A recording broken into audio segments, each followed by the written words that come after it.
6 o'clock in the morning. I'm in a car with Jimmy and we're on a mission scouting out some locations for a future photo shoot with Attacus. We were hoping for a bit of sun to get the sunrise and golden hour, but it's kind of sunny in that direction, but it's mainly just cloudy and grey and a bit wet. It will still be useful though, because I have an app which shows you exactly where the sun would be if it was sunny. It's actually a really good bit of kit.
Should have stayed at home. Worn a mask.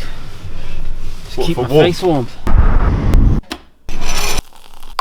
It's an instant kind of day. Update on the knee and the hospital visit. It went as well as it could have. The doctor was pretty concerned after doing some mobility stuff with my leg.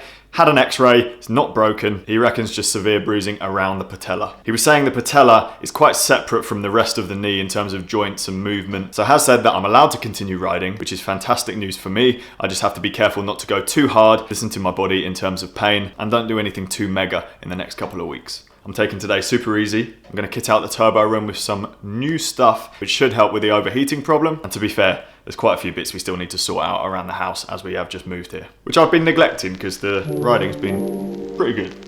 Oh, and obviously the sun's out now, after the recce.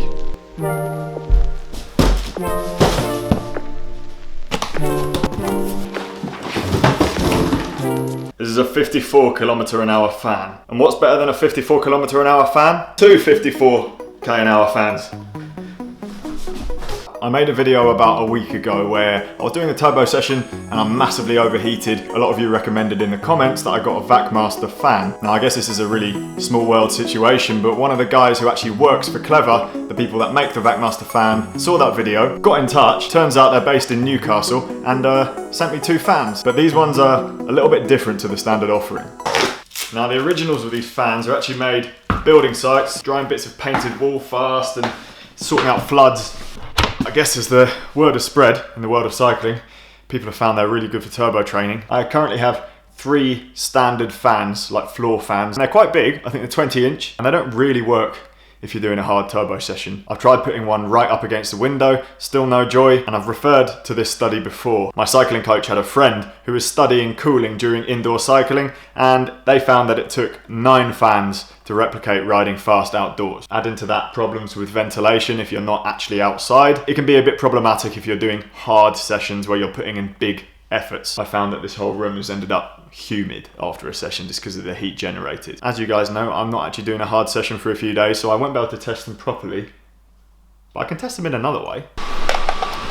Daisy! That literally takes your breath away. If you get it right in your mouth. They're surprisingly quiet, right? That's on full power. I probably shouldn't be holding it. The neighbours are probably like, what the... It's like you'd use these for a photo shoot. Yeah. Subscribe to this channel and find out in a few days' time how cool do these fans keep you. Because I will do a turbo session eventually. Just enjoying my time off. From indoor wind to outdoor wind, we are now heading to the GP, doing adult things, registering, so if I crash my bike again, I don't have to go to A&E. Well, they don't have Smart. X-rays at the GP though. What? They don't have X-rays at the GP. They actually did it, my old GP. Look, it's Patch. Southern GP. Patch? Me and my mate Maisie named him because I was like, this is so weird going to the shops and there's just a horse. Hello, mate. Good boy. It's nice. You never get that. It's our horse. Our horse, yeah. Successful mission, we now got a GP. Unfortunately, the journey home is uphill and headwind. I'm supposed to be avoiding doing stuff on my knee. Now I've got a training session. It's supposedly a VO2 max interval. How are you not out of breath? I was really excited because I thought it was group set parts for a new bike. This is the company that usually send it to me. This is not an exaggeration. It is 3 boxes of these bright orange commuter helmets. What a fit. If your helmet looks like this before you go out on a ride, don't wear it. You should get one of these style helmets for when you do mountain biking. Not the colour, but the peak. Yeah, I think it looks cool. Jamie, if you're watching, hello. He has a cool pink and zebra print helmet. Maybe this wasn't stock from a shop and it was actually like a family with 20 kids. As if we didn't have enough cardboard because we just got the IKEA delivery. Now we've got fucking 40 helmets. I got a message from Scott the other day and he said, do you like T-Rexes? Who doesn't like T-Rexes? I'm pretty sure that was my answer. Or, do you like it? I'm guessing he'll probably message me and tell me, but I reckon he designed that like digitally and then made it into a print. It's cool. Now, next section of today's video, I've got a pretty cool announcement to make. Over the last probably 3 years now, I've been using fidlock bottles on my bikes. I've had a lot of people ask about them in the comments. These are what I'm talking about. Instead of using a standard bottle cage system, they fasten on with magnets. Just like that. I actually met the designers who developed these back at Rad Race Tour de France, one of the first editions of the race. Off the back of that, they started supporting me with product, and we've decided to take things a step further, and they are becoming an official sponsor of this channel. What that means is they'll be paying a fee for the year, and in exchange, their products will be featuring in my videos.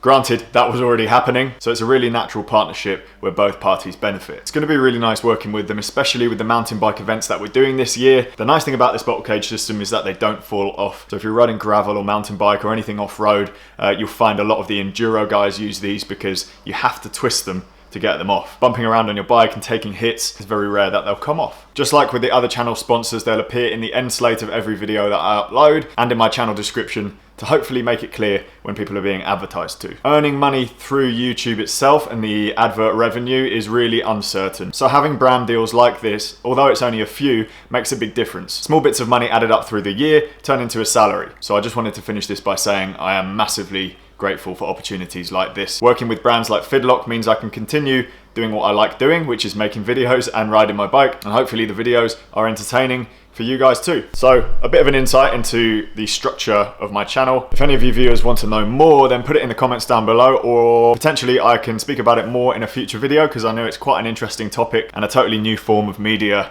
and way of earning that I've stumbled into. If you need bottles, check out Fidlock. And sorry for the washing machine noise through that whole segment. What? I've finished the puzzle. Well, I've got one last piece, look.